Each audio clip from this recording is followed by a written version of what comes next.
আচ্ছা, আমরা আজকে সেল এন্ড স্ট্রাকচারে নিউক্লিয়াস এন্ড ক্রোমোজোম, হ্যাঁ, এই দুটো পড়বো আমরা। নিউক্লিয়াসেরও physical structure, chemical structure, function, আর ক্রোমোজোমেরও ফিজিক্যাল, কেমিক্যাল স্ট্রাকচার, তারপর types of chromosome and function of chromosome.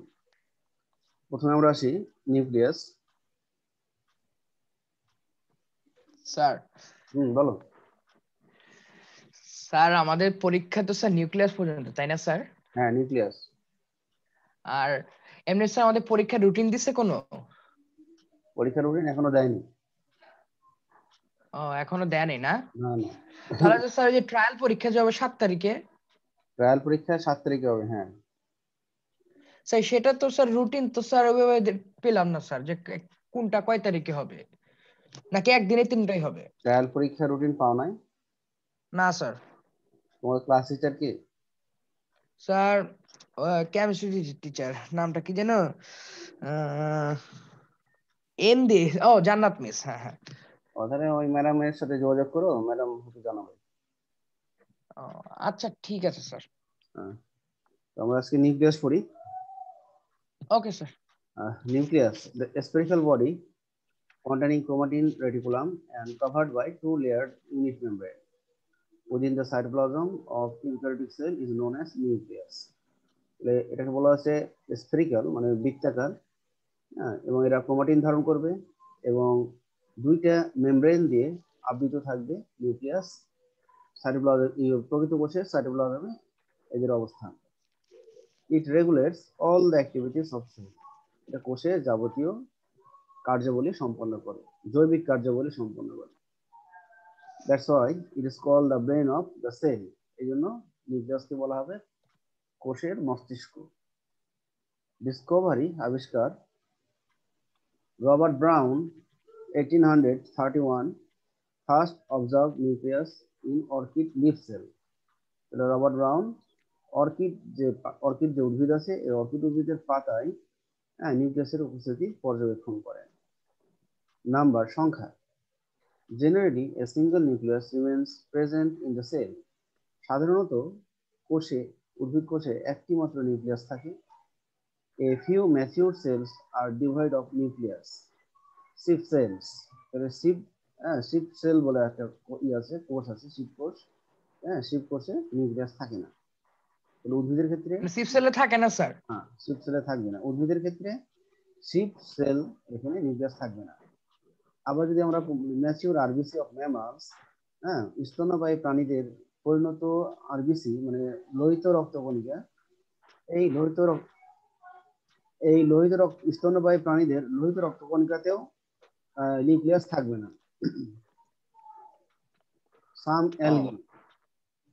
Some algae, ভাউচেরিয়া, বট্রিডিয়াম। হ্যাঁ, তাহলে কিছু শৈবাল আছে যাদের নাম হলো ভাউচেরিয়া, বট্রিডিয়াম এবং ফাঙ্গাল হাইফি। কিছু ছত্রাক এর হাইফিতে দেখা যায় পেনিসিলিয়াম নামক একটি ছত্রাক। এই পেনিসিলিয়াম ছত্রাকের হাইফাতে আমরা দেখব অনেক nucleus, contain many nucleus in their cytoplasm. আমরা দেখবো কি ভাউচেরিয়া, বট্রিডিয়াম নামক শৈবালে এবং পেনিসিলিয়ামের যে হাইফি, হ্যাঁ, হাইফিতে আমরা দেখবো অনেক নিউক্লিয়াস আছে। হাইফির যে কোষগুলো আছে, সেই কোষগুলোর সাইটোপ্লাজমে অনেক নিউক্লিয়াস দেখা যাবে। Such type of cells are called sinusoids. তাহলে এই ধরনের বহু নিউক্লিয়াস যুক্ত কোষকে আমরা বলবো সিনোসাইটস। তাহলে সিনোসাইটস বলতে কি বোঝায়? সিনোসাইটস হলো, হ্যাঁ, many many nuclear in a cell. হ্যাঁ, একটা কোষে অনেকগুলো নিউক্লিয়াস থাকবে, তখন সেটাকে আমরা বলবো সিনোসাইটস। তাহলে মানে সিনোসাইটস, একটা সেলের মধ্যে অনেকগুলো নিউক্লিয়াস থাকবে, সেটাই হ্যাঁ হ্যাঁ সিনোসাইটস। হ্যাঁ, তাহলে এই ধরনের সেল আমরা দেখবো কোথায়? সাম অ্যালগি, ভাউচেরিয়া, বট্রিডিয়াম এবং পেনিসিলিয়াম নামক ছত্রাক। Position and size. Generally, nucleus remain present at the center of cell, but when a large vacuole is formed in plant cell, তাহলে generally nucleus remain present at the center of cell. তাহলে সাধারণত nucleus কোষের কেন্দ্রে অবস্থান করে। When a large vacuole is formed in plant cell, আবার দেখা যায় যে প্ল্যান্ট সেলের ভিতরে যদি একটা বড় গহ্বর থাকে বা ভ্যাকুয়াল থাকে, nucleus takes it place near the cell wall. তাহলে যদি অনেক বড় ভ্যাকুয়াল থাকে দেন নিউক্লিয়াসটা সেল ওয়ালের দিকে চলে যায়, হ্যাঁ, যেটা সেল ওয়ালের কাছাকাছি চলে যায়, মানে কোষ প্রাচীরের দিকে নিউক্লিয়াস সরে যায়। কিসের জন্য সরে যাবে? যদি লার্জ ভ্যাকুয়াল থাকে। It occupies 10 to 50% area of a normal cell. তাহলে নিউক্লিয়াস একটা কোষের কতখানি জায়গা দখল করবে? একটা কোষের 10 থেকে 15 ভাগ জায়গা দখল করে রাখে নিউক্লিয়াস। আমরা এবার স্ট্রাকচারে যাব, ফিজিক্যাল স্ট্রাকচার। তাহলে আমরা দেখবো যে nucleus at interphase stage content 4 major parts.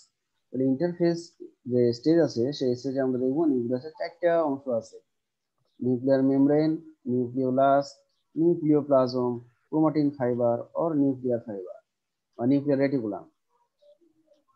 হ্যাঁ, তাহলে আমরা 4টে অংশ দেখতে পাচ্ছি: nuclear membrane, nucleolus, nucleoplasm, chromatin fibre. প্রথমে আমরা আসবো নিউক্লিয়ার মেমব্রেন বা এনভেলপ, একে আমরা এনভেলপও বলতে পারি। তাহলে it is the double layered membrane which separates the nucleus from cytoplasm and also called nuclear envelope. তাহলে আমরা বলতেছি, এখানে ছবিতেও দেখতে পাচ্ছি যে এটা হলো ডাবল লেয়ার মেমব্রেন। এই ডাবল লেয়ার মেমব্রেন, এবং এটা কোথা থেকে সেপারেট করছে? এই নিউক্লিয়াসকে সেপারেট করছে সাইটোপ্লাজম থেকে। এই মেমব্রেন সাইটোপ্লাজম থেকে নিউক্লিয়াসকে সেপারেট করে, এবং একে আমরা বলতে পারি নিউক্লিয়ার এনভেলপ। চারপাশের লেয়ারটাই হলো নিউক্লিয়ার এনভেলপ। আর নিউক্লিয়ার এনভেলপের মাঝে মাঝে আমরা দেখতে পাচ্ছি নিউক্লিয়ার পোর, সেটাকে বলবো নিউক্লিয়ার ছিদ্র। আর ভেতরে আমরা ফ্লুইড দেখতে পাচ্ছি বা লিকুইড গুলো দেখতে পাচ্ছি, সেগুলো হলো নিউক্লিওপ্লাজম। আমরা ব্লু কালারের একটা স্ফেরিক্যাল পার্ট দেখতে পাচ্ছি, এটার নাম হলো নিউক্লিওলাস। পিঙ্ক কালারের আমরা একটা অংশ দেখতে পাচ্ছি, হ্যাঁ, থ্রেড লাইক বা সুতার মতো, সেটার নাম হলো ক্রোমাটিন ফাইবার। আমরা নিউক্লিয়ার মেমব্রেন সম্পর্কে আরেকটা জানি। আচ্ছা, এটা সম্পর্কে পরে আসছি আমি। Each layer of nuclear membrane consists of phospholipid bilayers like cell membrane. তাহলে আমরা একটু আগে দেখলাম এই ছবিতে যে প্রত্যেকটা layer, each layer of nuclear membrane, তাহলে নিউক্লিয়াসের যে দুইটা মেমব্রেন আছে, দুইটা মেমব্রেনই কি দ্বারা গঠিত? ফসফোলিপিড বাইলেয়ার দ্বারা গঠিত। কার মতো? সেল মেমব্রেনে যেমন আমরা দেখেছিলাম যে ফসফোলিপিড বাইলেয়ার, ঠিক একই রকম ভাবে আমরা নিউক্লিয়াসেও যে লেয়ার গুলো দেখবো সেই লেয়ার গুলো এই ফসফোলিপিড বাইলেয়ার দিয়ে গঠিত। The space between two layers of nuclear membrane is called perinuclear space. হ্যাঁ, আমরা যদি এখানে দেখি, এই যে উপরের মেমব্রেন এবং নিচের মেমব্রেনের মাঝে যে ফাঁকা স্পেসটা আছে, এখানে আমরা, হ্যাঁ, এই স্পেসটার নাম হবে নিউক্লিয়ার পেরিনিউক্লিয়ার স্পেস।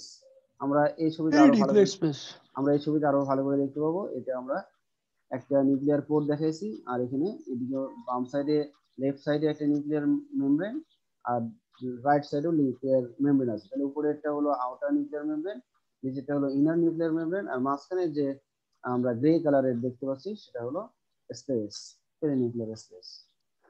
বুঝতে পেরেছো? বুঝতে পারছি স্যার। আচ্ছা, মানে পেরিনিউক্লিয়ার স্পেস মানে দুইটার যে গ্যাপটা থাকবে স্যার দুইটা লেয়ারের মধ্যে। Space between outer and inner layer of nuclear membrane. Endoplasmic reticulum and ribosome are attached to the outer layer of nuclear membrane. তাহলে এর যে আউটার লেয়ার থাকবে, মানে যেটা বাইরের দিকে যে মেমব্রেনটা থাকবে নিউক্লিয়াসের, সেই নিউক্লিয়ার মেমব্রেনে কে কে লেগে থাকবে? এন্ডোপ্লাজমিক রেটিকুলাম এবং রাইবোসোম। ওকে, তাহলে এন্ডোপ্লাজমিক রেটিকুলাম এন্ড রাইবোসোম কোথায় অ্যাটাচ থাকবে? আউটার স্যার আউটার লেয়ারে, নিউক্লিয়ার মেমব্রেন আউটার লেয়ারে। আচ্ছা, এরপরে আমরা আসবো নিউক্লিয়ার পোর। এই যে আমরা এখানে দেখেছি nuclear poor. Nuclear pore. At regular intervals in this membrane, there are some hexagonal minute pore called nuclear pores. তাহলে আমরা এই নিউক্লিয়ার মেমব্রেনের মাঝে মাঝে কিছু পোর দেখতে পাবো, সেগুলোকে স্ট্রাকচারগুলো কেমন? হেক্সাগোনাল, ছয় ছয় কোণার কৃতির, হ্যাঁ, এবং এটা খুবই সূক্ষ্ম, এই পোরগুলো থাকবে। Each pore is 9 mm in diameter. তাহলে প্রত্যেকটা ছিদ্র যে প্রস্থ সেটা হবে 9 মিলিমিটার এবং কনসিস্ট অফ 8 প্রোটিন পার্টিকলস এবং 8 ধরনের প্রোটিন পার্টিকলস নিয়ে গঠিত। হ্যাঁ, কয় ধরনের প্রোটিন পার্টিকলস থাকবে? 8 টাইপস অফ 8 টাইপস। আচ্ছা, এখন আমরা ওই এখানে যাই। তাহলে এখানে খেয়াল করো যে এই যে নিউক্লিয়ার পোরের মাঝখানে আমরা সাদা একটা অংশ দেখতে পাচ্ছি। এই সাদা অংশের নাম কি? ট্রান্সপোর্টার। এটা কোথায় আছে? পোরের সেন্ট্রালে। পোরের কেন্দ্রে আছে। একে বলা হয় কি? Central transporter protein. খেয়াল করেছো? হ্যাঁ স্যার, সেন্ট্রাল ট্রান্সপোর্টারের ফাংশনটা কি স্যার? হ্যাঁ, ওটা বলছি। তাহলে এই পোরের যে মাঝখানে মিডল পোর্শনে এই সেন্ট্রাল ট্রান্সপোর্টার প্রোটিন থাকবে। ওকে, মানে এখানে প্রোটিন থাকবে আর কি। হ্যাঁ, এখানে এই প্রোটিনটা আবার লার্জ। হ্যাঁ, অন্যান্য প্রোটিন থেকে সেন্ট্রাল ট্রান্সপোর্টার প্রোটিনটা হবে বড়। আচ্ছা, এবার খেয়াল করো লেফট সাইডে যে পেরিনিউক্লিয়ার স্পেস, ওখানে একটা সাদা অংশ গোল অংশ আছে। হ্যাঁ, রাইট সাইডেও ঠিক আরেকটা গোল অংশ আছে।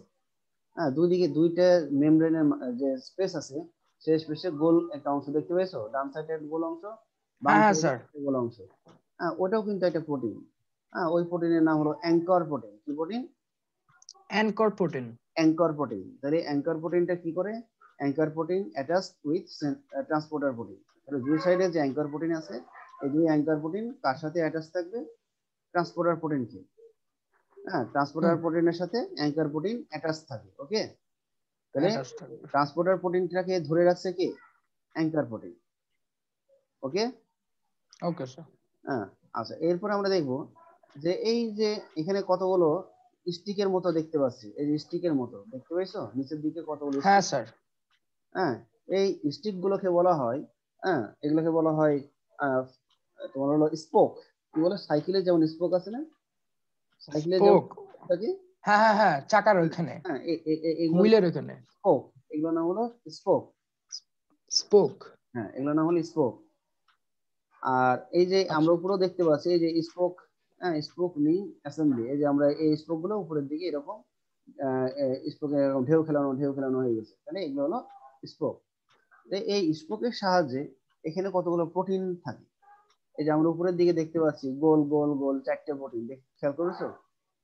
হ্যাঁ স্যার। উপরের দিকে 4টে আছে, ঠিক নিচের দিকে এরকম 4টে থাকে। তাই এগুলোকে বলা হয় প্রোটিন গ্র্যানিউল। তাহলে মোট এখানে 8টা প্রোটিন গ্র্যানিউল থাকে। কয়টা প্রোটিন গ্র্যানিউল থাকবে? 8টা। 8টা, 8 প্রোটিন গ্র্যানিউল। হ্যাঁ, আর প্রত্যেকটা প্রোটিন গ্র্যানিউল কার সাথে অ্যাটাচ থাকবে? স্পোকের সাথে অ্যাটাচ থাকবে, একটার সাথে আরেকটা স্পোকের সাথে অ্যাটাচ থাকবে। আর এরা কি করে এই প্রোটিন গুলো, যে যে 8টা প্রোটিন আছে, এই 8টা প্রোটিন গুলো কি করবে? এরা হলো একটা ফাইবার। এই 8টা প্রোটিন গুলো আমরা ভিতরে একটা কি দেখবো, যে একটা হলো খাঁচা দেখতে পাবো। হ্যাঁ, ফাইবার কেজ। ঠিক আছে, একটা ফাইবার কেজের সাথে এই প্রোটিন গুলো ঝুলে থাকে। ঠিক আছে, আমরা এই যে এখানে মানে দেখতে অ্যাটাচ থাকবে। অ্যাটাচ থাকবে। যে এই আমরা বলছি নিউক্লিয়ার বাস্কেট, এখানে আমরা দেখছি না নিচের দিকে নিউক্লিয়ার বাস্কেট। হ্যাঁ, নিউক্লিয়ার বাস্কেট মানে হলো যে এটা হলো ওই এটাকে নিউক্লিয়ার বাস্কেটও বলতে পারি, আবার আমরা বলতে পারি ফাইবার বাস্কেটও বলতে পারি। ও, ঠিক আছে, ফাইবার বাস্কেটও বলতে পারি, ঠিক আছে। নিউক্লিয়ার বাস্কেটও বলতে পারি। তাহলে এই নিউক্লিয়ার বাস্কেটের সাথে কেস অ্যাটাচ আছে স্পোক, আর স্পোকের সাথে অ্যাটাচ থাকবে কারা? প্রোটিন। প্রোটিন গুলা। হ্যাঁ, আচ্ছা, এখন এই এই প্রোটিন গুলোর কাজ কি? এই যে সব অনেকগুলো প্রোটিন বললাম, সেন্ট্রালি আছে ট্রান্সপোর্টার, তারপর স্পেসে আছে হলো অ্যাঙ্কর প্রোটিন, তারপর এখানে আমরা পাচ্ছি হলো গ্র্যানিউল প্রোটিন। এই যে 8টা প্রোটিন বললাম, এই 8টা প্রোটিনকে বলছি আমরা গ্র্যানিউল প্রোটিন। তাহলে এই যে এই সবগুলো মিলে একটা প্রোটিন নেটওয়ার্ক তৈরি করে। কি তৈরি করে? নেটওয়ার্ক। Protein network. আর এই প্রোটিন নেটওয়ার্কের মাধ্যমে এরা নিউক্লিয়াসের ভেতরের নিউক্লিওপ্লাজম থেকে কোনো পদার্থ সাইটোপ্লাজমে, বা সাইটোপ্লাজম থেকে কোনো পার্টিকেলস নিউক্লিওপ্লাজমে আনা নেওয়া করে। তার মাধ্যমে প্রোটিন নেটওয়ার্কের মাধ্যমে। ওকে, ওকে স্যার। তাহলে এখন আমরা আসি function. Nuclear membrane separates the nuclear material from cytoplasm. তাহলে এটা কি করছে? যে নিউক্লিয়ার মেমব্রেনটা কাকে সেপারেট করছে? নিউক্লিয়ার ম্যাটেরিয়াল গুলোকে সাইটোপ্লাজম থেকে পৃথক করে রাখছে। The nuclear pores maintain the connectivity between nucleoplasm and cytoplasm. তাহলে নিউক্লিয়ার পোর কি করছে, এরা হলো নিউক্লিওপ্লাজম এবং সাইটোপ্লাজমের মধ্যে একটা যোগাযোগ রক্ষা করতেছে। It gives out the substance produced inside the nucleus through nuclear pores. হ্যাঁ, এটা কি করে, নিউক্লিয়ার পোরের মাধ্যমে হ্যাঁ নিউক্লিয়াসের ভেতরে পদার্থ, কিছু পদার্থকে কি করবে, it gives out the substance produced inside the nucleus through nuclear pores. তাহলে নিউক্লিয়াসের ভিতরে যদি কোনো পদার্থ তৈরি হয়, আমরা জানি নিউক্লিয়াসের মধ্যে কিছু পদার্থ তৈরি হয়, যেমন ডিএনএ, তারপর হলো আরএনএ, এই সমস্ত পদার্থ নিউক্লিয়াসে তৈরি হয়। তাহলে এই পদার্থগুলো নিউক্লিয়ার পোরের মাধ্যমে সাইটোপ্লাজমে চলে আসে। ওকে, তাহলে it gives out the substance produce inside the nucleus through nuclear pore. তাহলে যে সাবস্টেন্স গুলো তৈরি হচ্ছে নিউক্লিয়াসে, হ্যাঁ সেগুলো নিউক্লিয়ার পোরের মাধ্যমে সাইটোপ্লাজমে চলে আসবে। ওকে, ওকে স্যার। তাহলে এবার আমরা আসবো নিউক্লিওপ্লাজম। আমরা ছবিতে দেখেছিলাম নিউক্লিওপ্লাজমটা হলো কি, যে নিউক্লিয়ার মেমব্রেন দিয়ে এরা সাদা পোর্শনটা যেটা আছে। কভার্ড আছে, এবং কভারের ভিতরে যে লিকুইড গুলো, সেগুলো ও হচ্ছে লিকুইড। নিউক্লিওপ্লাজম। স্যার নিউক্লিওপ্লাজম কি আসলে লিকুইড থাকে? হ্যাঁ, সেমি লিকুইড, হ্যাঁ একবার পুরোপুরি লিকুইড না, semi liquid. The semi-liquid jelly-like substance present within the nucleus covered by nuclear membrane is called nucleoplasm. আমরা বলেছিলাম যে নিউক্লিওপ্লাজমটাকে নিউক্লিয়ার মেমব্রেন দ্বারা সারাউন্ডেড বা কভার্ড, আর semi liquid jelly like substance. It also called karyolymph, এর another নাম হলো karyolymph. It comparatively denser than the cytoplasm. তাহলে সাইটোপ্লাজম থেকে এখানকার যে লিকুইড গুলো আছে এগুলো একটু ঘন, dense. This fluid contain primarily water. তাহলে এই ফ্লুইড গুলো কি ধারণ করে, ওয়াটার ধারণ করে, ডিজলভ আয়ন, হ্যাঁ, এবং আয়ন দ্রবীভূত অবস্থায় থাকে, নিউক্লিক অ্যাসিড থাকে, ফসফোপ্রোটিন থাকে, এনজাইম থাকে, কমপ্লেক্স মিক্সচার অফ মলিকিউলস। তাহলে আমরা এই ফ্লুইডের মধ্যে কি কি পাবো, ওয়াটার পাবো, তারপর হলো দ্রবীভূত আয়ন পাবো, ডিসলভ আয়নস, হ্যাঁ ডিজলভ আয়ন মানে দ্রবীভূত আয়ন, নিউক্লিক অ্যাসিড মানে ডিএনএ আরএনএ পাবো, ফসফোপ্রোটিন পাবো, এনজাইম পাবো, হ্যাঁ, এবং অন্যান্য মলিকিউলের মিক্সচার পাবো। হ্যাঁ, তাহলে এই হলো নিউক্লিওপ্লাজম, এর function. It store food substances using during cell division. তাহলে যখন কোষ বিভাজন শুরু হয়, তখন এরা কি করে, খাদ্য জমা রাখে, সঞ্চয় করে রাখে। ঠিক আছে, নিউক্লিওপ্লাজম যখন কোষটা বিভাজিত হবে, তখন এখান থেকে কি করে, এখানে যে সঞ্চিত খাদ্য, এই সঞ্চিত খাদ্য থেকে শক্তি সরবরাহ করে থাকে কোষ বিভাজনের সময়। ওকে, It holds nucleolus and nuclear reticulum. তাহলে নিউক্লিওপ্লাজমের মধ্যে আমরা দেখব যে এরা কি ধারণ করে রেখেছে। আমরা এখানে দেখছি থ্রেড লাইকটা, সেটা হলো ক্রোমাটিন ফাইবার, আর ব্লু স্ফেরিক্যাল যে পার্টস, এটা নিউক্লিওলাস। তাহলে এই দুটো অংশ ধারণ করে রাখবে। It helps in different vital activities of nucleus. তাহলে নিউক্লিয়াসের যে বড় বড় যে কার্যাবলীগুলো আছে, বিভিন্ন ধরনের বড় বড় কার্যাবলী আছে, সেগুলো এরা করতে সাহায্য করে, সেই কার্যাবলী সম্পন্ন করতে এরা সাহায্য করে।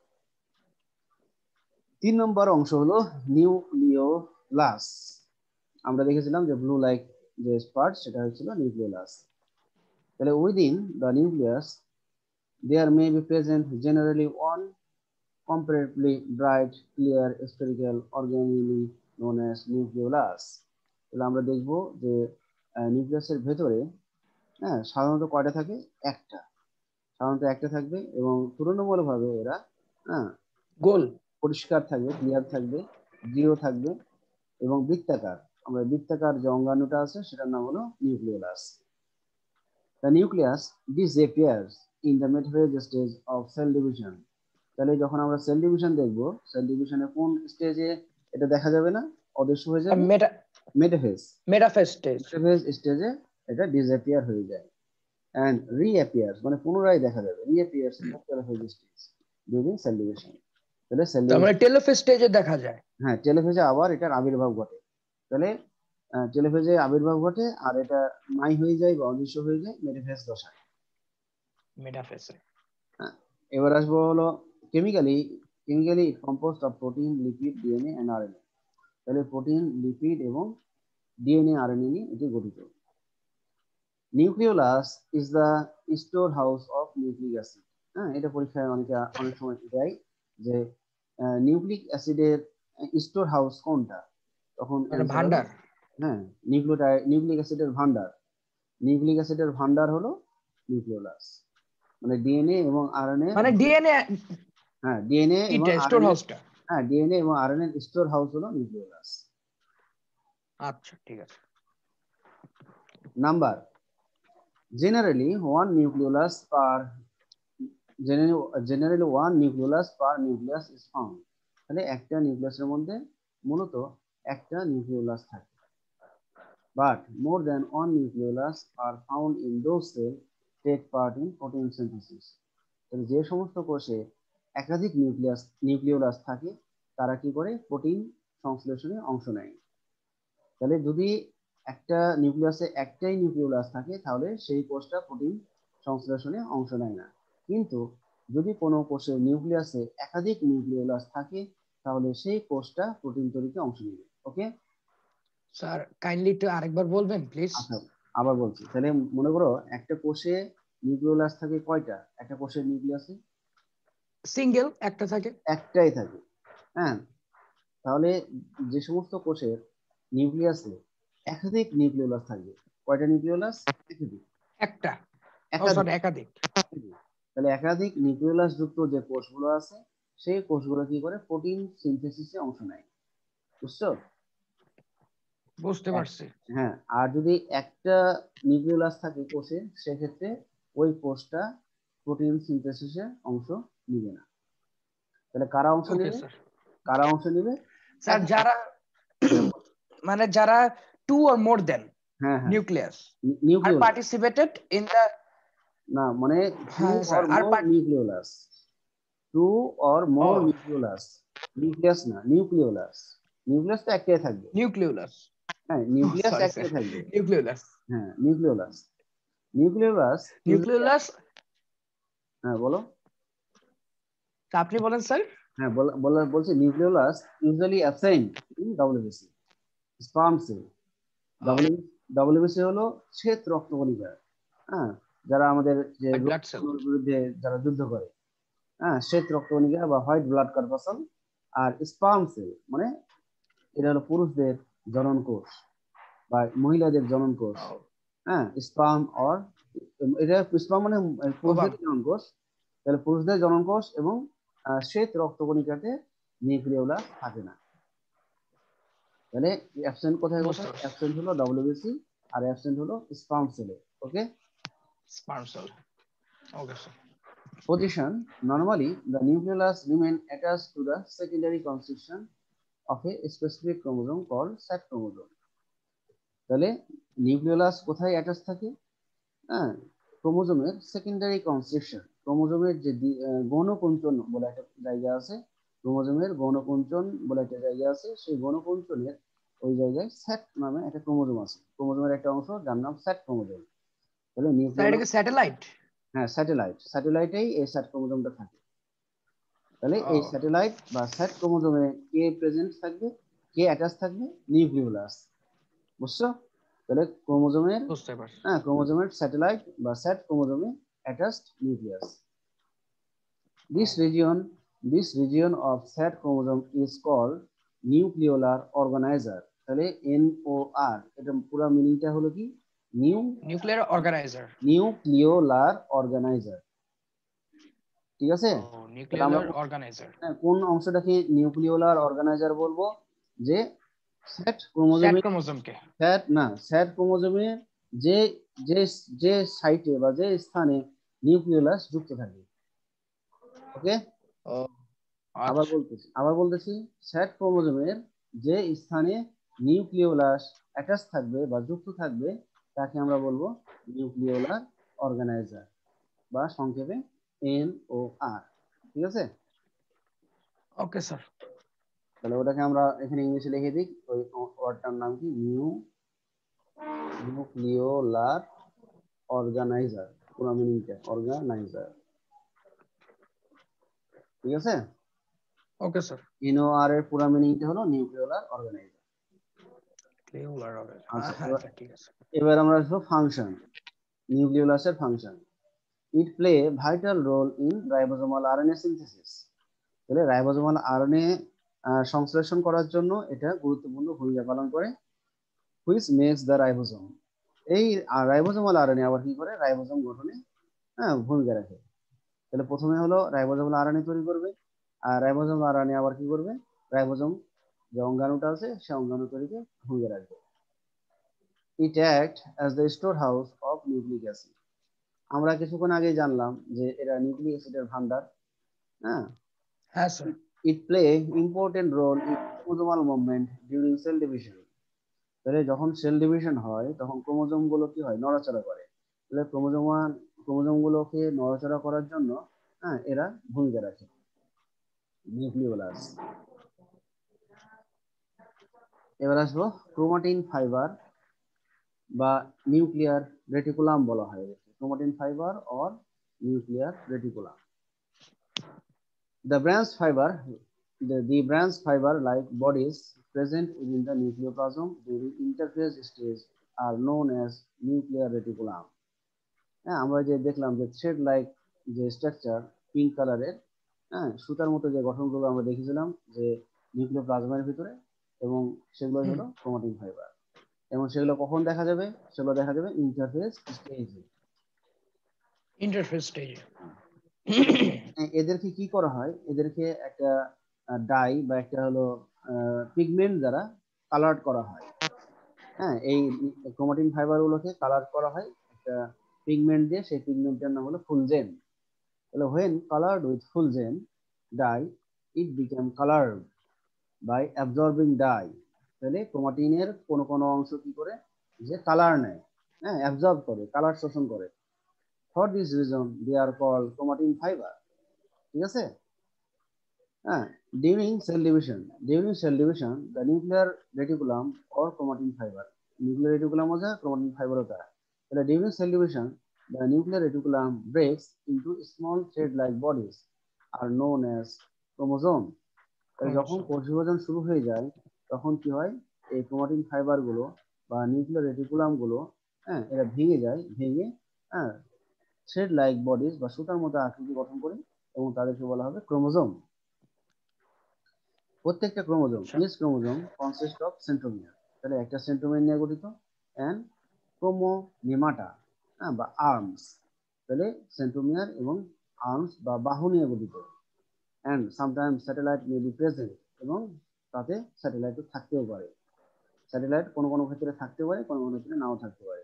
তাহলে প্রত্যেকটা ক্রোমোজোম কি কি নিয়ে গঠিত, centromere, arms and satellite.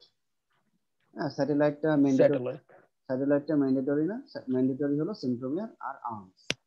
R satellite some chromosome may be present.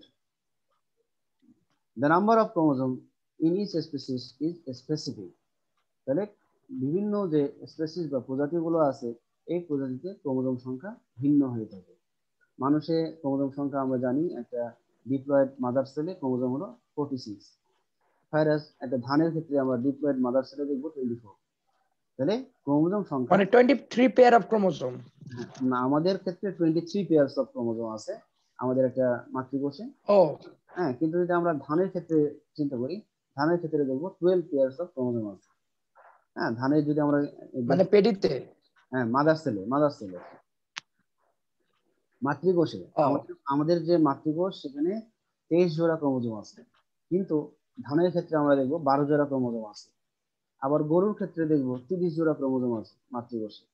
তাহলে আমরা এখানে দেখতে পাবো যে প্রজাতি থেকে প্রজাতি ক্রোমোজোম সংখ্যা ভিন্ন ভিন্ন থাকে। Okay, the number of chromosome okay sir. In each specific is specific. তাহলে প্রত্যেকটা প্রজাতির জন্য ক্রোমোজোম সংখ্যা নির্দিষ্ট, একই হবে না। কেমিক্যালি ইচ বুঝতে ক্রোমোজোম পারছি স্যার। Is nucleoprotein. তাহলে রাসায়নিকভাবে প্রত্যেকটা ক্রোমোজোম নিউক্লিওপ্রোটিন দ্বারা গঠিত।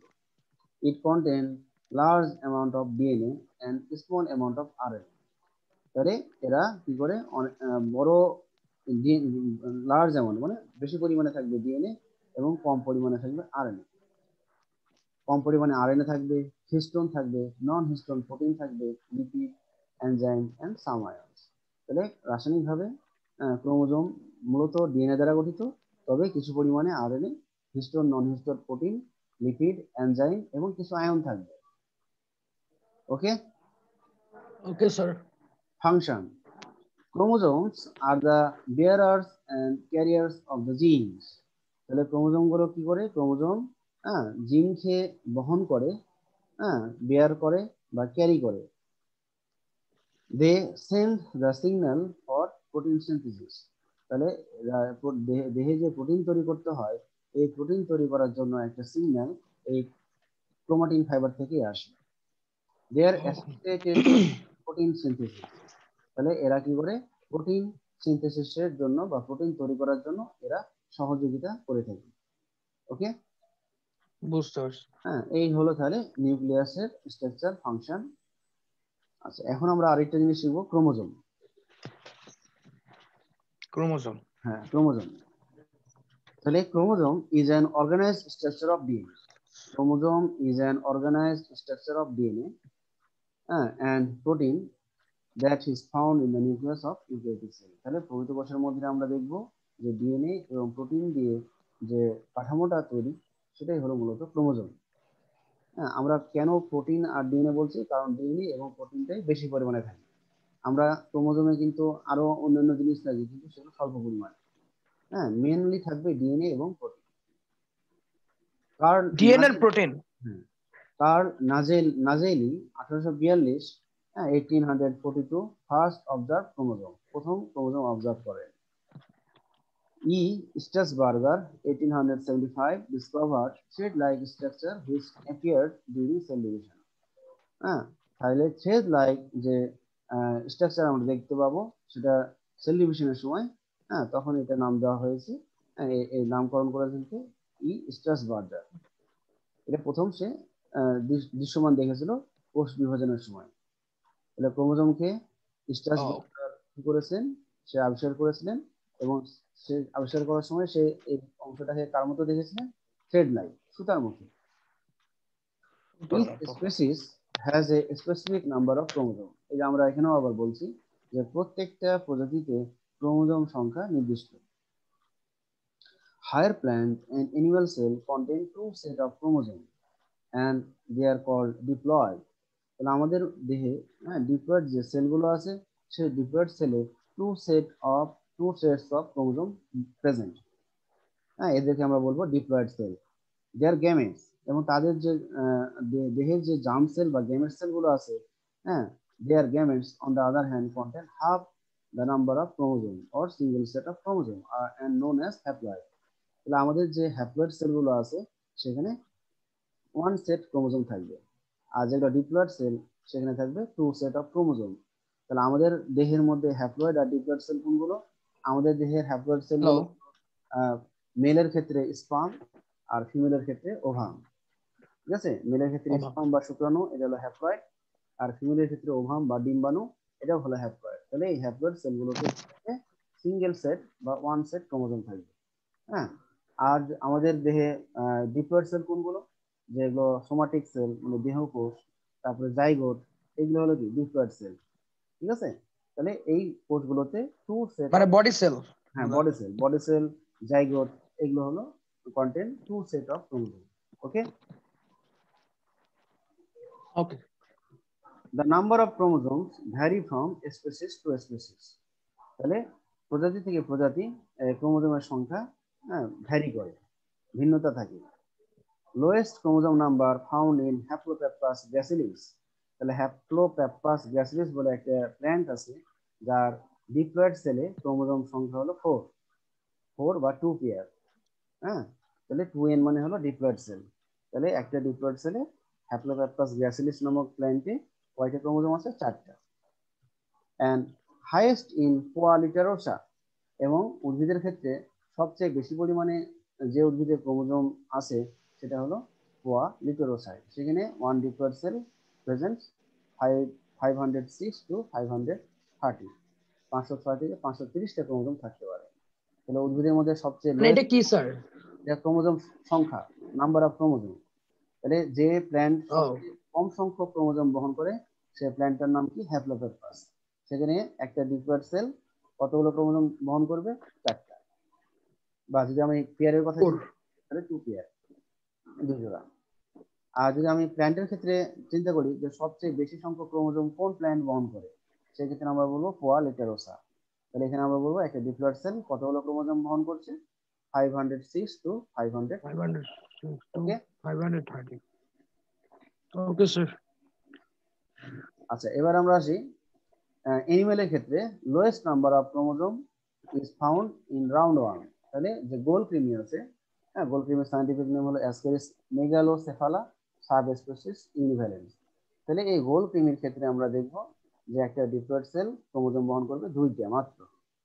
হ্যাঁ, আবার যদি প্রাণীদের ক্ষেত্রে দেখি, highest number of chromosome is found in an animal belonging to the genera Aulacantha which is 1600। তাহলে আমরা দেখব যে অলাক্যান্থা নামে একটা প্রাণী, সেই প্রাণীতে একটা ডিপ্লয়েড সেলে 1600 ক্রোমোজোম থাকে, 1600 নাম্বার ক্রোমোজোম থাকে। এত? এত। হ্যাঁ, যেখানে আমাদের আমাদের কোষের ক্ষেত্রে কয়টা দেখতে পাচ্ছি? আমাদের 2n=46। তাহলে আমাদের চাইতে অনেক বেশি। 46। মানুষের ক্ষেত্রে, হিউম্যানের ক্ষেত্রে 2n= কত? 46। কিন্তু আমরা এখানে অ্যানিমেলের ক্ষেত্রে দেখছি সবচেয়ে বেশি সংখ্যক 1600।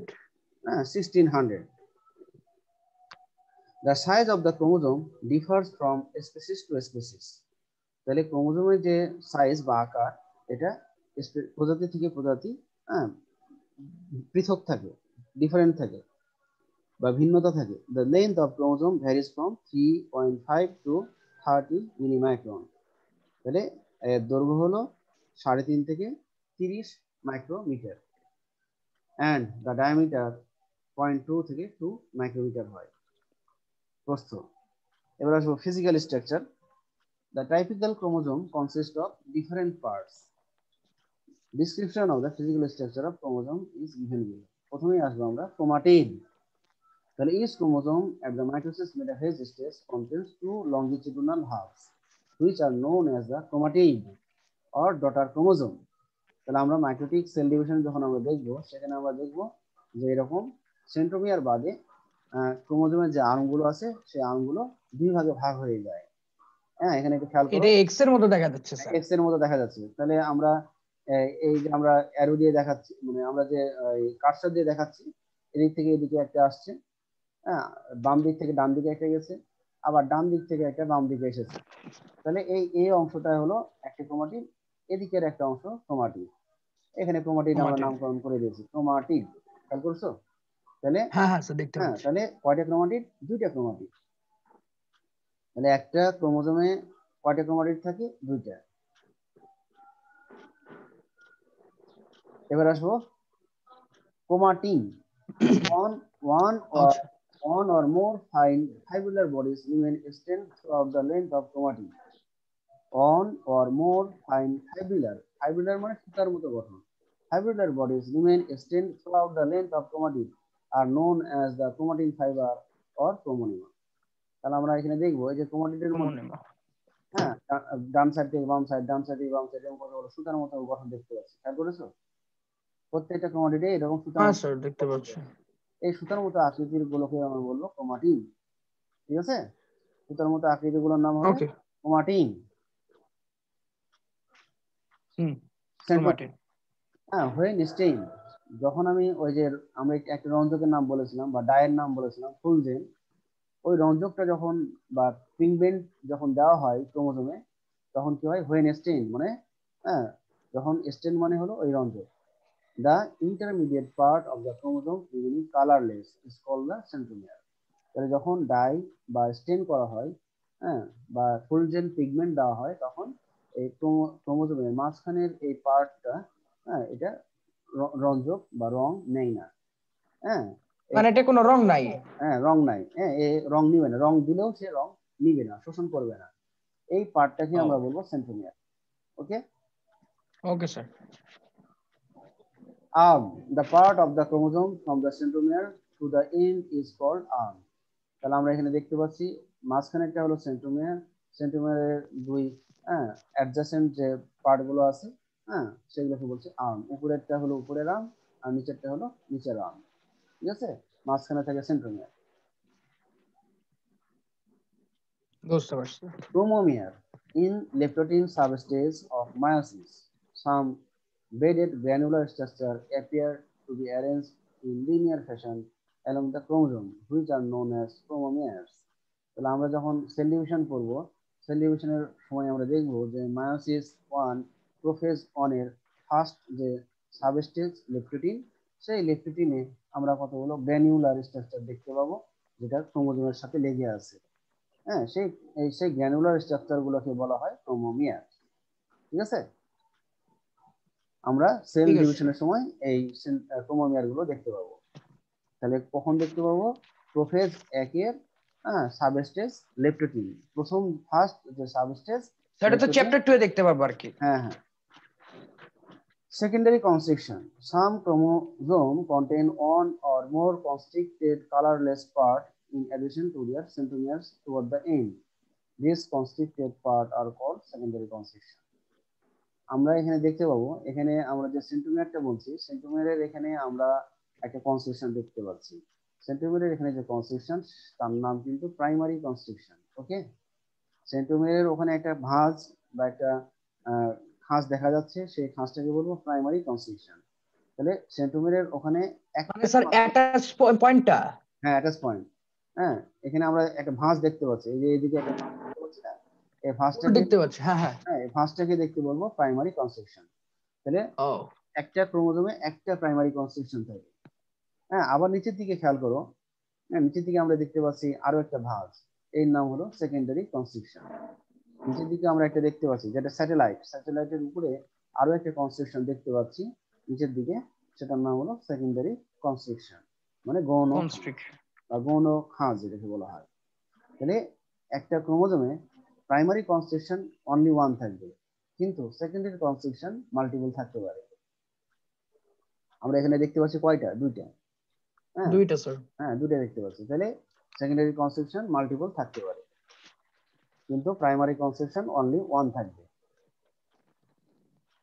আচ্ছা, এরপরে আসবো কেমিক্যাল। তাহলে আমাদের ফিজিক, এবার আসবো হলো স্যাট ক্রোমোজোম। স্যাট ক্রোমোজোম আমরা একটু আগে দেখেছিলাম, ওই যে সেকেন্ডারি কনস্ট্রিকশনের পরের অংশটা।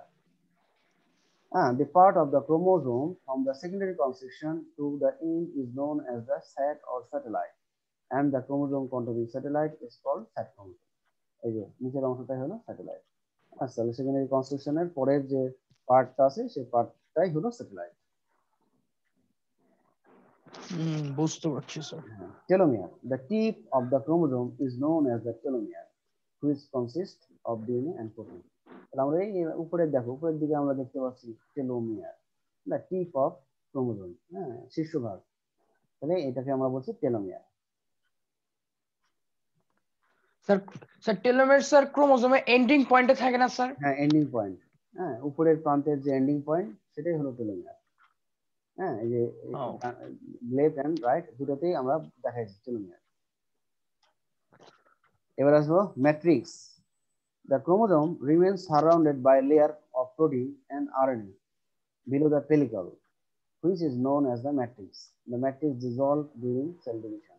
আচ্ছা, এখানে একটু বিভিন্ন বিজ্ঞানীদের ধারণা আছে, যারা যারা হলো প্রিভিয়াস, মানে অনেক আগের যারা বিজ্ঞানী আছে, প্রিভিয়াস যে বিজ্ঞানীগুলো ছিল, তাদের মতে যে ক্রোমোজোমের চারপাশে একটা লেয়ার থাকে, ক্রোমোজোমের চারপাশে একটা লেয়ার থাকে, সেই লেয়ারটাকে বলা হয় পেলিকাল। ক্রোমোজোমের চারপাশে কি থাকে? একটা লেয়ার থাকে, সেই লেয়ারকে কি বলা হয়? পেলিকাল। আর পেলিকালের ভেতরে যে লিকুইডটা থাকবে, সেই লিকুইডকে বলা হবে ম্যাট্রিক্স। এটা আগের প্রিভিয়াস যে সায়েন্টিস্ট আছে, তারা এই ধারণা দিয়েছিলেন। ঠিক আছে, যে ক্রোমোজোমের সারাউন্ডেড যে কাভারিং, সেই কাভারিং এর নাম হলো পেলিকল। আর পেলিকল যদি থাকে, তাহলে ভেতরের যে লিকুইড, যে তরল থাকবে, ফ্লুইড থাকবে, সেটাকে বলা হয় ম্যাট্রিক্স। কিন্তু আধুনিক বিজ্ঞানীদের ধারণা মতে এই পেলিকল এন্ড ম্যাট্রিক্স অ্যাবসেন্ট। ঠিক আছে, তাহলে পূর্বের বিজ্ঞানীদের মতে কি রয়েছে? পেলিকল থাকলে কি থাকবে? ম্যাট্রিক্সও থাকবে। কিন্তু মডার্ন সায়েন্টিস্ট অবজার্ভ যে there is no pellicle and matrix. আমরাও পিকচারে কিন্তু কোথাও পেলিকল এন্ড ম্যাট্রিক্সের লেভেলিং দেখাইনি, দেখেছি। স্যার এটা কি প্রুফ হয়েছে স্যার? না, এটা প্রুভ হয়নি। যে এর পেলিক্যাল বা ম্যাট্রিক্স যে আছে এটা প্রুভ হয়নি, এটা ধারণা করতেন। যে যে প্রিভিয়াস যে সায়েন্টিস্ট ছিল তারা বলেছিল যে পেলিক্যাল বা ম্যাট্রিক্স আছে, কিন্তু মডার্ন সায়েন্টিস্টের অবজারভেশনে দেখা যায় পেলিক্যাল এন্ড ম্যাট্রিক্স নাই। ওকে, ওকে স্যার। পেলিক্যাল এই যে আমরা বলছি দ্য ইমাজিনারি কভারিং, ইমাজিনারি মানে এটা হলো কাল্পনিক, imaginary covering of the chromosome outside the matrix is known as the pellicle. Okay, তাহলে এটা হলো বিজ্ঞানীদের একটা ইমাজিনেশন যে ক্রোমোসোমের একটা কভারিং আছে যার নাম পেলিক্যাল। ক্যানেটোকোর, each centromere has a structural framework known as the kinetochore। তাহলে আমরা এই কাইনেটোকোরের অপশনটা দেখতে পাচ্ছি, এটা কোথায় আছে? সেন্ট্রোমিয়ারের কাছাকাছি, এই যে পিঙ্ক কালারের, হ্যাঁ আমরা একটা অংশ দেখতে পাচ্ছি, এটাই হলো কাইনেটোকোর। তাহলে কাইনেটোকোর হলো one type of motor protein, একে বলা হয় মোটর প্রোটিন। তাহলে স্যার কাইনেটোকোর, হ্যাঁ বলো। স্যার কাইনেটোকোর স্যার একটু আরেকবার বলবেন? আচ্ছা আমি বলছি, কাইনেটোকোরটা কোথায় আছে? কাইনেটোকোরটা সেন্ট্রোমিয়ারের কাছাকাছি, হ্যাঁ এখানে থাকে কাইনেটোকোর। তো কাইনেটোকোর আসলে জিনিসটা কি? কাইনেটোকোর হলো ওয়ান টাইপ অফ প্রোটিন, এটাকে বলা হয় মোটর প্রোটিন। তাহলে আমরা দেখবো each centromere has a structural framework, হ্যাঁ একটা গাঠনিক একটা ইয়ে আছে, উপাদান রয়েছে যার নাম হলো কাইনেটোকোর, যেটা কোথায় আছে? সেন্ট্রোমিয়ারের কাছে। হ্যাঁ, প্রত্যেক সেন্টিমিটারের কাছে এই ধরনের একটা গাঠনিক এলিমেন্ট রয়েছে, স্ট্রাকচারাল এলিমেন্ট রয়েছে বা ফ্রেমওয়ার্ক রয়েছে, সেটাকে আমরা বলছি কাইনেটোকোর। কাইনেটোকোর হলো one type of protein. Okay, okay sir. আচ্ছা তাহলে এটা হলো স্ট্রাকচার গেল। এবার আমরা আসবো কেমিক্যাল স্ট্রাকচার। তাহলে chemically chromosomes are mainly composed of nucleic acid and protein. তাহলে হ্যাঁ, নিউক্লিক অ্যাসিড, এবং হ্যাঁ। প্রোটিন দ্বারাই মূলত গঠিত। ক্রোমোসোমটা হলো মূলত নিউক্লিক অ্যাসিড এবং প্রোটিন দ্বারা গঠিত। there are three হ্যাঁ sir. there are trace amount of liquid, অল্প পরিমাণে লিপিড থাকবে, এনজাইম থাকবে, ক্যালসিয়াম আয়ন থাকবে, ম্যাগনেসিয়াম আয়ন থাকবে, আর এক্সিস্ট ইন ক্রোমোসোম। তাহলে ক্রোমোসোমের মধ্যে অল্প পরিমাণে লিপিড, এনজাইম, ক্যালসিয়াম এবং ম্যাগনেসিয়াম আয়ন থাকে। হ্যাঁ, nucleic acid, the largest molecule of the cell is the nucleic acid. তাহলে ক্রোমোসোমের মধ্যে সবচেয়ে যে লার্জেস্ট মলিকিউল তার নাম কিন্তু nucleic acid. Chromosome have to types of nucleic acid, একটা হলো ডিএনএ আর একটা হলো আরএনএ। আর এই ধরনের নিউক্লিক অ্যাসিড থাকে ক্রোমোসোমে, ডিএনএ এবং RNA. Protein, two types of protein are found, তাহলে দুই ধরনের প্রোটিন থাকবে, একটা হলো হিস্টোন, একে বলা হয় অ্যালকালাইন প্রোটিন, আর একটা হলো নন হিস্টোন, একে বলা হয় অ্যাসিডিক প্রোটিন। অ্যাসিডিক। অ্যালকালাইন মানে হলো ক্ষারীয় আর অ্যাসিডিক মানে হলো অম্লীয়। তাহলে histone protein, these are three structural components of chromosome. হ্যাঁ, histone protein are four types, H1, H2, H2 টা আবার দুটো টাইপে ভাগ, একটা হলো A and B and histone 3, histone 4। তাহলে হিস্টোন প্রোটিন 4 টাইপস। হ্যাঁ, আবার হিস্টোন 2 আবার another 2 types, A and B। তাহলে নন হিস্টোন, এটা হলো acidic protein, this are work as a enzyme. তাহলে নন হিস্টোনটা মানে এটা এনজাইমের মতো কাজ করে। এনজাইমের মতো কাজ করে। দেয়ার আর 500 টাইপস, এটা 500 ধরনের রয়েছে। মেটাল আয়ন, মেটাল আয়ন দুই ধরনের, একটা ক্যালসিয়াম আয়ন, হ্যাঁ এটা হলো ফেরাস আয়ন। ফেরাস, ফেরাস আর ফেরিক মানে ও বুঝো তো? আয়রন। হ্যাঁ, ফেরাস আর হ্যাঁ ফেরিক। স্যার, আয়রনের একটা পোর্শন। হ্যাঁ না, আয়রনের হলো যে ইয়ে আছে তোমার, যে যোজনী, যোজনী পড়েছো না এই 9-10 যোজনী? দুজন। ও স্যার, ভ্যালেন্সি। হ্যাঁ, হ্যাঁ ওই যে তোমার হলো যেমন হলো আয়রনের হলো 2 or 3, তোমার হলো হ্যাঁ ওইটাই তো ভ্যালেন্সি। হ্যাঁ হ্যাঁ। তো যদি কম থাকে তাহলে হবে আস, আর যদি বেশি থাকে তখন বলা হয় ইক। ইক স্যার, এনজাইম, ল্যাটিন ওয়ার্ড। হ্যাঁ এনজাইম, এনজাইম হলো ডিএনএ পলিমারেজ এবং আরএনএ পলিমারেজ। তাহলে এনজাইম দুই ধরনের আছে, একটা ডিএনএ পলিমারেজ আর একটা হলো আরএনএ পলিমারেজ। RNA polymer. তাহলে এই হলো কেমিক্যাল স্যার, স্ট্রাকচার। হ্যাঁ বলো। স্যার পলিমারেজটা আসলে মূলত কি স্যার? ওটা আসলে এনজাইমের একটা নামকরণ। Oh okay sir. Types of chromosome, types of chromosome according to their shape. তাহলে তাদের আকৃতির উপর নির্ভর করে, ক্রোমোজোমের আকৃতির উপর নির্ভর করে কয়েক ভাগে ভাগ করা হয়েছে। Chromosomes are grouped into 4 types according to the position of centromere। তাহলে সেন্ট্রোমিয়ারের সাথে আর্মের যে অবস্থান বা বিন্যাস, সেই সেন্ট্রোমিয়ারের সাথে আর্মগুলো কিভাবে অ্যারেঞ্জড আছে সেটার উপর নির্ভর করে ক্রোমোজোমকে 4 ভাগে ভাগ করা হয়। প্রথমটা হলো metacentric. Metacentric chromosome. When centromere remains present at the middle position, the chromosome is said to be metacentric. The two arms of the metacentric chromosome are equal in size. During anaphase, the metacentric chromosome appear V-shaped.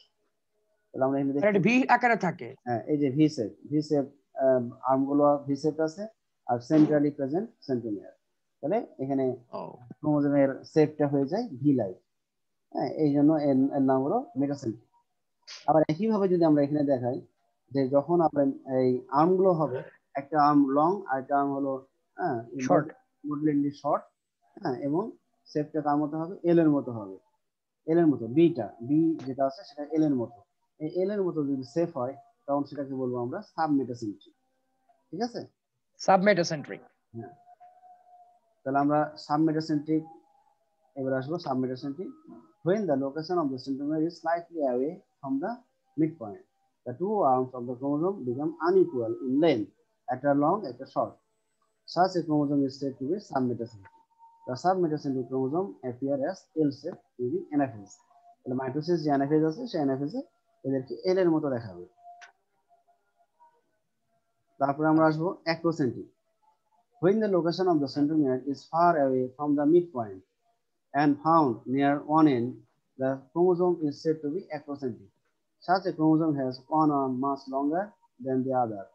The acrocentric chromosome appear like J during anaphase. আমরা এখানে দেখব C যে ক্রোমোজোমটা আছে এটা অনেকটা J like structure. এই J like যে shape বা স্ট্রাকচারটা আছে ক্রোমোজোমের সেটাকে বলবো অ্যাক্রোসেন্ট্রিক। আর লাস্ট ওয়ান হলো টেরোসেন্ট্রিক। When the centromere is located at the one end of the chromosome is said to be telocentric. Telocentric chromosomes have only one arm and appear as I during anaphase. তাহলে I এর মতো shape যদি হয় ক্রোমোজোমের, হ্যাঁ, তখন সেটাকে বলবো আমরা টেলোসেন্ট্রিক।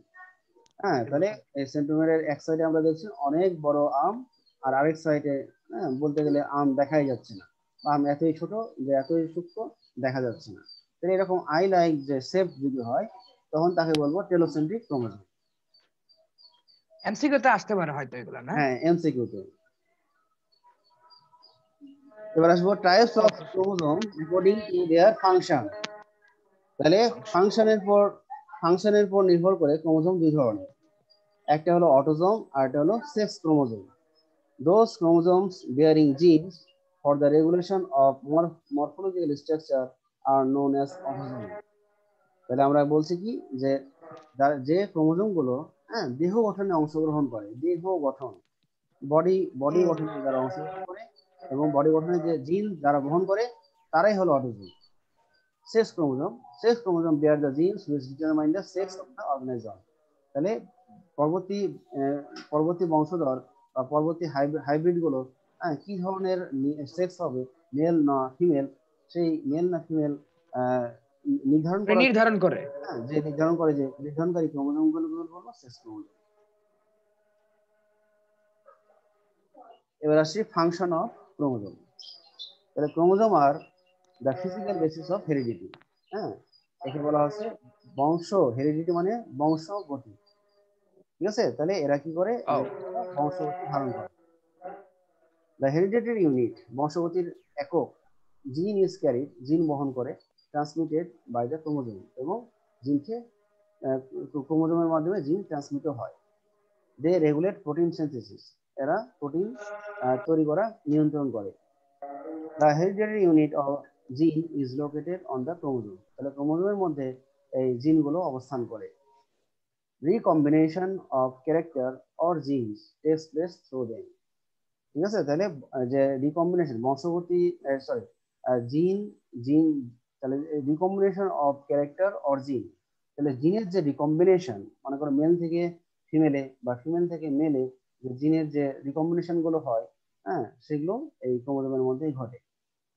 সেক্স ক্রোমোজোম আমরা যখন সেকেন্ড চ্যাপ্টার পড়বো ওখানে আমরা দেখবো যে ওখানে ক্রসিং ওভার বলে একটা কথা আছে, ওই ক্রসিং ওভারে এখানে জিন রিকম্বিনেশনটা ঘটে। ঠিক আছে, আমরা সেকেন্ড সেল ডিভিশন যখন আমরা পড়বো তখন এই রিকম্বিনেশনটা আমরা ভালো বুঝতে পারবো। Sex chromosome is directly associated with the determination of sex. ঠিক আছে, sex chromosome is directly associated with the determination of sex. তাহলে এরা কি করে, এরা সরাসরি সরাসরি লিঙ্গ নির্ধারণে ক্রোমোজোম ভূমিকা পালন করে, সেক্স ক্রোমোজোম গুলো। Chromosomes function as the regulators of cell division. তাহলে কোষ বিভাজনের সময় ক্রোমোজোম গুলো কি করে, নিয়ন্ত্রকের কাজ করে। ওকে, তাহলে এই হলো আজকে ক্রোমোজোম আর নিউক্লিয়াসের স্ট্রাকচার ফাংশন আমরা শেষ করলাম। তো আমরা নেক্সট ক্লাসে তাহলে আমরা পড়বো হলো সেল ডিভিশন। আমরা এই ফার্স্ট পেপারে ফার্স্ট চ্যাপ্টারে এটুকু পর্যন্তই, আমরা নেক্সটে সেকেন্ড চ্যাপ্টার। আচ্ছা স্যার, স্যার বাকিগুলো কি করব, যে নিউক্লিয়ার ডিএনএ আরএনএ এর যে এইগুলা যে আছে পরীক্ষার পর, মানে পরে পড়ানো হবে? হ্যাঁ হ্যাঁ, পরীক্ষার পরে। আচ্ছা ঠিক আছে, ওকে স্যার, ওকে স্যার।